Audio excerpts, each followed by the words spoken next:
5 Ethic for life.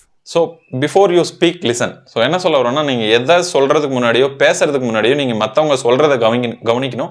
அதே மாதிரி நீங்கள் ஒரு ஸ்பீச் கொடுக்க போகிறீங்கன்னா அதுக்கு ஒரு ஃபுல் ப்ரிப்பரேஷனில் போகணும். ஸோ எதுவுமே கவனிக்காமல் எதுவுமே கற்றுக்காமல் போய் நீங்கள் சும்மா வந்து உங்களுக்கு தெரிஞ்சதை வச்சு பேசுனீங்கன்னா உங்கள் மேலே ஒரு நல்ல அபிப்பிராயம் வராது. லைக் இவன் அடிச்சு விடுவான் அப்படின்ற மாதிரி நினச்சிருவாங்க. ஸோ ஆல்வேஸ் ஃபஸ்ட் இன்டேக் பண்ணுங்கள், அதுக்கப்புறம் நீங்கள் பேச ஆரம்பிங்க. Next, before you spend you want to earn. நிறைய பேர் என்ன பண்ணுவாங்கன்னா, அப்பா அம்மா சம்பாரிச்சு வச்ச காசை எடுத்து செலவு பண்ணுறத பெருமையாக நினைப்பாங்க, செலவு பண்ணிவிட்டு என்ஜாய் பண்ணுவாங்க. ஸோ ஒரு சிலர் அது பண்ணிட்டு போகலாம், பட் நீங்கள் அந்த தப்பு பண்ணாதீங்க. நீங்கள் செலவு பண்ணுற காசு உங்களுதாக இருக்கணும். நான் சொல்கிறது வந்து ஒரு குறிப்பிட்ட ஏஜுக்கு அப்புறம், லைக் நீங்கள் வந்து ஒரு காலேஜெலாம் முடிச்சதுக்கப்புறம் வந்து நான் சொல்கிறத ஃபாலோ பண்ணிங்கன்னா டெஃபினெட்லி இட் ஹெல்ப். நீங்கள் வந்து வீட்டில் சம்பாரிச்சிருக்கிற பணத்தை வந்து நீங்கள் செலவு பண்ணக்கூடாது. நீங்கள் சம்பாதிக்கிற பணத்தை தான் நீங்கள் செலவு பண்ணணும்னு நினைக்கணும். அதை நம்ம நிறைய லைக் சம்பாரித்து அதுலேருந்து நான் என்ஜாய் பண்ணலாம் அப்படின்னு நினைங்க. Before you quit try. நிறைய பேர் என்ன பண்ணுவாங்கன்னா, ஓகே இது எனக்கு செட் ஆகுது அப்படின்ட்டு அதோட குவிட் பண்ணிடுவாங்க. ஒரு வேலை பண்ணுறதுக்கு முன்னாடியே குவிட் பண்ணிடுவாங்க. ஸோ ரிஸ்க் அனலைசிஸ் பண்ணுறது கரெக்டு தான், பட் நீங்கள் முயற்சி பண்ணாமல் எதையுமே குவிட் பண்ணக்கூடாது. ட்ரை பண்ணி பாருங்கள், ஒர்க் அவுட் ஆச்சுன்னா நல்லது, இல்லைனா நீங்கள் வேறு வேலையை பார்க்க போகிறீங்க.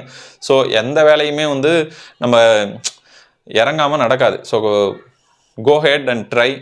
If it is good proceed, else do other work. So எப்பயுமே குவிட் பண்ணுறது ஒரு ஆப்ஷன் வச்சுக்காதீங்க.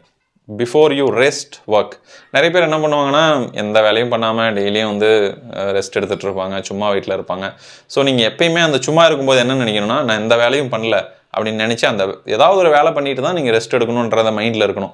அது இருந்துச்சுனாலே டெய்லி நீங்கள் ஏதாவது ஒன்று பண்ண ஆரம்பிப்பீங்க. இன்றைக்கி டெய்லியில் நான் ஏதாவது ஒன்று பண்ணிட்டு தான் நான் வந்து தூங்க போகணும், ஏதாவது ஒன்று பண்ணிட்டு தான் நான் உட்காரணும், இந்த மாதிரி நினைங்க. ஏன்னா அப்போ தான் உங்களோட ப்ரொடக்டிவிட்டி இன்க்ரீஸ் ஆகும், ஏதோ ஒன்று வாழ்க்கையில் பண்ணணும்னு நினைப்பீங்க. Before you tie live. நிறைய பேர் என்ன பண்ணுவாங்கன்னா, நான் சொன்னதெல்லாம் கரெக்டு தான், எல்லாமே பண்ணணும், நிறைய சம்பாதிக்கணும், நிறைய கற்றுக்கணும், அதே மாதிரி நம்ம வாழ்க்கையை நம்ம வாழணும்.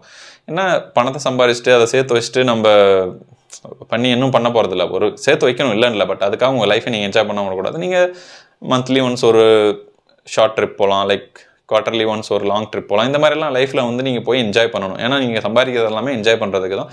Savings is important, but as well as you need to enjoy your life. மறக்காம சர்ப்ரைஸ் பண்ணுங்க. தேங்க்யூ.